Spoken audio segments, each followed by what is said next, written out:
आज हम बात करने वाले हैं बीएनएसएस 2023 यानी वह कानून जिसने सीआरपीसी 1973 का पूर्ण स्थान लिया है और सीआरपीसी पूर्णतः निश्चित कर दी गई है। अगर आप एलएलबी स्टूडेंट हैं, जुडिशरी, पुलिस या एसएससी की तैयारी कर रहे हैं या आपराधिक कानून को समझना चाहते हैं तो यह वीडियो आपके लिए बहुत ज़रूरी है। ठीक है, अब हम बात करेंगे बीएनएसएस 2023 क्या है।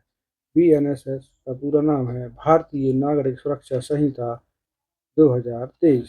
ठीक है, यह एक प्रक्रियात्मक लॉ है, यानी यह बताता है कि एफआईआर कैसे होगी, एफआईआर कौन कर सकेगा, एफआईआर कौन सी धारा में होगी, एफआईआर किन आधारों पर होगी। ठीक, संज्ञेय मामलों में ही एफआईआर होगी, असंज्ञेय मामलों में एफआईआर नहीं होगी। गिरफ्तारी कैसे होगी, गिरफ्तारी के कारण बताने होंगे कि किन कारण से गिरफ्तारी हो रही है।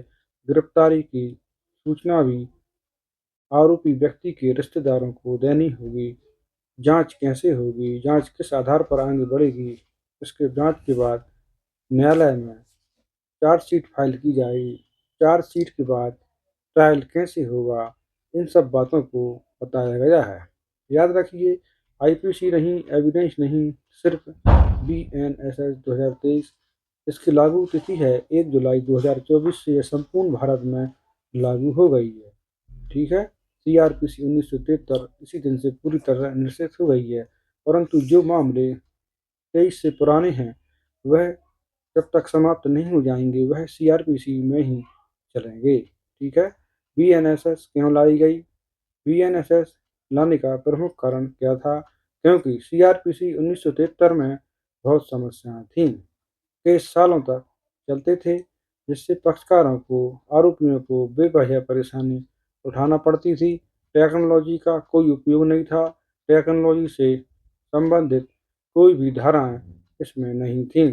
विक्टिम की भूमिका बहुत कमज़ोर थी। ठीक है, और पुलिस भी इसमें कम जवाबदेही थी। बीएनएसएस का उद्देश्य, इसका उद्देश्य है फास्ट जस्टिस, शीघ्र न्याय। बीएनएसएस में ऐसी धारणाएं जोड़ी गई हैं जिससे कि शीघ्र ही न्याय होगा। डिजिटल सिस्टम लाया है, डिजिटल एविडेंस भी मान्य हुआ है, इलेक्ट्रॉनिक एविडेंस मान्य हुआ है। बीएनएसएस की संरचना एग्जाम पॉइंट से बहुत ही इम्पोर्टेंट है। बीएनएसएस में 39 अध्याय हैं और 531 धाराएं हैं, जबकि सीआरपीसी में 37 अध्याय थे और 484 धाराएं थी। मतलब बीएनएसएस अर्थात भारतीय नागरिक सुरक्षा संहिता ज़्यादा बड़ी है। ठीक है, एफआईआर के नए नियम बनाए हैं। अब एफआईआर सिर्फ कागज पर नहीं होगी, 0 एफआईआर होगी। किसी भी थाने में आप एफआईआर करा सकते हैं। जरूरी नहीं है कि आपके क्षेत्राधिकार वाले थाने में ही जाएं और आप वहां एफआईआर कराएं। आपके साथ यदि घटना कहीं हुई है और वहां एफआईआर नहीं लिखी जा रही है तो आप कहीं भी एफआईआर करा सकते हैं।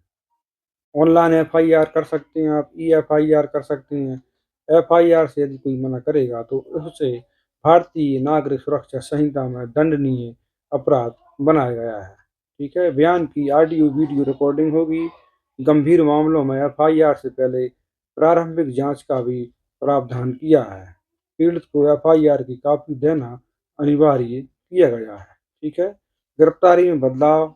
बीएनएसएस कहती है arrest is the last option, अर्थात अरेस्ट आपको लास्ट ऑप्शन में ही होना चाहिए। बिना कारण गिरफ्तारी नहीं होगी। परिवार को सूचना देना आवश्यक होगा।